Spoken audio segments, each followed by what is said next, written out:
muy buenas noches. Mi nombre es Joana Camaño, soy estudiante de Administración de Empresas de la Facultad de Ciencias Empresariales. Hoy vamos a hablar de los hitos históricos dominantes.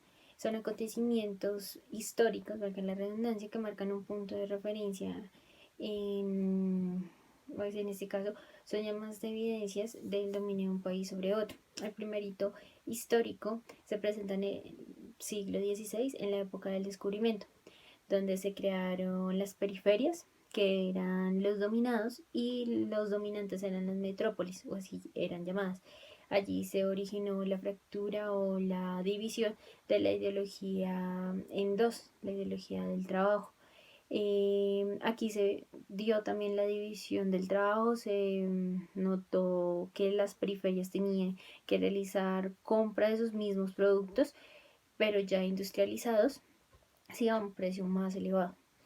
En los años de 1533 se dio el tratado entre España y Portugal, el cual fue conocido como el periodo de la colonización o de la conquista.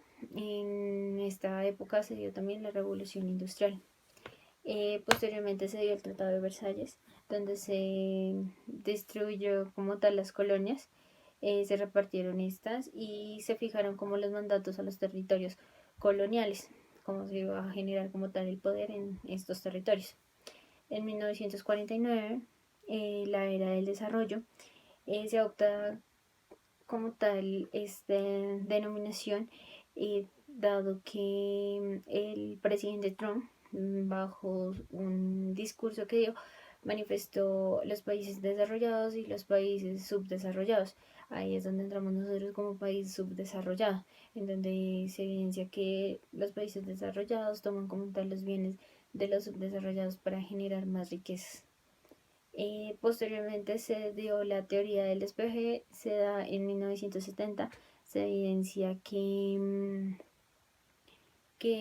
se entra como en un ámbito en que todos los países quieren entrar como tal a este tipo de despeje. Para entrar a esto tenían que tener tres requisitos.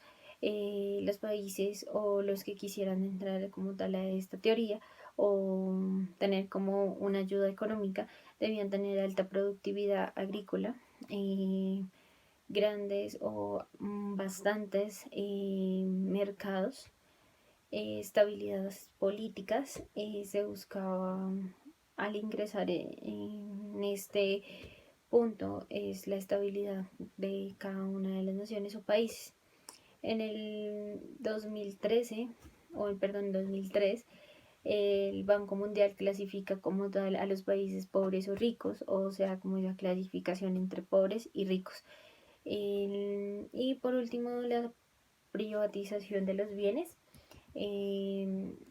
llamados en este caso mercado total. Allí es donde se evidencia cómo se intenta privatizar tanto la educación, la salud, sin que ya dejan de ser recursos públicos, sino ya recursos privados.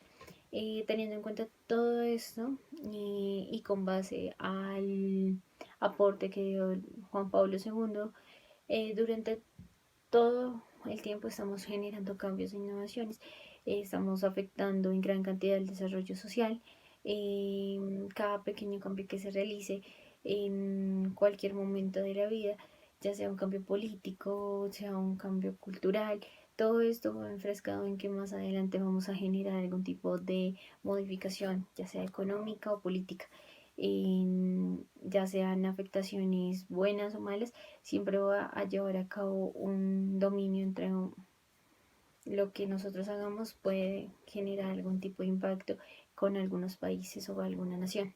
Entonces es importante siempre tener claro, conocer nuestra historia y saber para dónde vamos. Gracias, espero que les haya gustado y un abrazo.